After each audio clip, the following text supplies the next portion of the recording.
মাত্র ৮ মাসেই পবিত্র কোরআন মুখস্থ করলেন হাতিয়ার বিস্ময়কর শিশু আল আমিন। দ্বীপের হৃদয় 24, দ্বীপের মানুষের হৃদয়ের কথা কয়। নিজের মাতৃভাষা নয়, আরবি ভাষা। মাত্র ৮ মাসেই ৩০ পারা পবিত্র কোরআন মুখস্থ করে প্রশংসায় ভাসছেন নোয়াখালীর দ্বীপ উপজেলা হাতিয়ার জাহাজমারা ইউনিয়নের সেন্টার বাজার সংলগ্ন মার্কাজুল হুফাজ ইন্টারন্যাশনাল মাদ্রাসার ছাত্র মোহাম্মদ আল আমিন, যার বাড়ি ইউনিয়নের বিরবিরি গ্রামে। মোহাম্মদ নেসার ও রোকসানা দম্পতির এই শিশু অল্প সময়ে পবিত্র কোরআনের হাফেজ হওয়ায় এলাকার মানুষের বেশ প্রশংসা কুড়িয়েছেন ইতোমধ্যে। এ বিষয়ে মাদ্রাসার পরিচালক মোহাম্মদ রফিকুল ইসলাম দ্বীপের হৃদয় 24-কে জানায়, মোহাম্মদ আল আমিন অনেক ভদ্র ও নম্র একজন ছাত্র।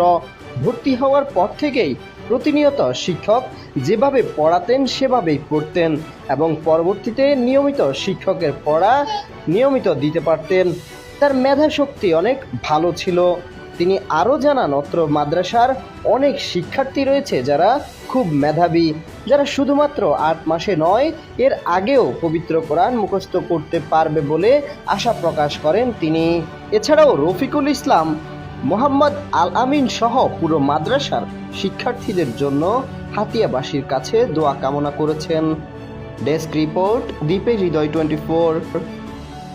আপনার দাঁতের যে কোনো সমস্যার সমাধান পেয়ে যাবেন আধুনিক ডেন্টাল কেয়ারে। দ্বীপের হৃদয় 24, দ্বীপের মানুষের হৃদয়ের কথা কয়।